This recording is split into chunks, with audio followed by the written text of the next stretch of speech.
A report out this week warned that almost a quarter of the world's population are exposed to significant flood risk, and that people in poorer countries are more vulnerable. Well, we've seen across Europe over the past few years the enormous damage wreaked by heavy rainfall and storm surges as climate change becomes more marked. Well, for more on this, let's talk now to Andrew Smith. He's Chief Operations Officer at the water risk assessment company Fathom, and he joins us from Bristol. Well, thanks for taking time to speak to us here on the programme. Quite alarming conclusions reached in this report. Tell us more about it. So the report uses output from a global flood model to assess how many people around the world are exposed to flooding. And I think it's quite an important piece of research because it uses the output of new models that are available to us that try to estimate which areas of the world are actually exposed to flooding. And those models are very new. They're kind of new science. The ability to simulate flood risk at really large scales is really only just becoming possible. So tell us about which areas are likely to be the worst affected.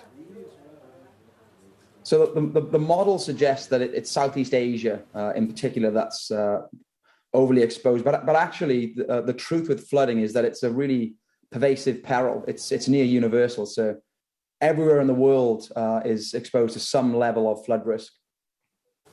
Okay, and so, over the last few years, as we mentioned in the introduction, especially here in Europe, we're seeing this now on a yearly basis. How serious would you say the threat is, and what can be done about it over the next few years?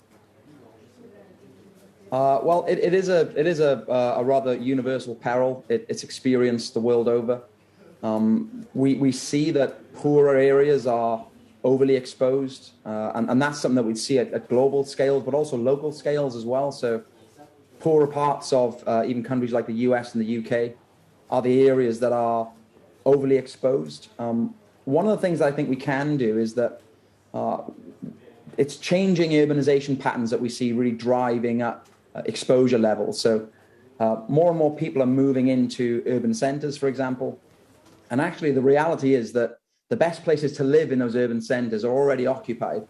So we see that people are forced into the areas that aren't urbanized for a good reason.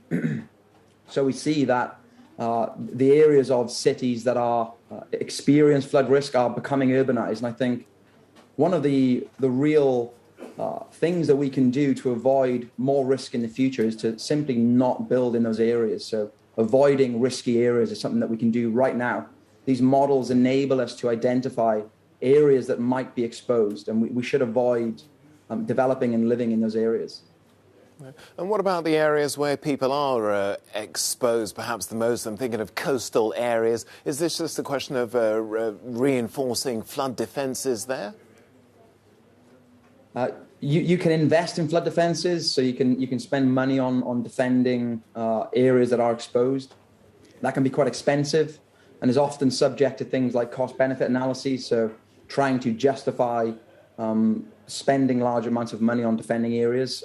Actually, we see that can often lead to wealthier areas being protected over poorer areas.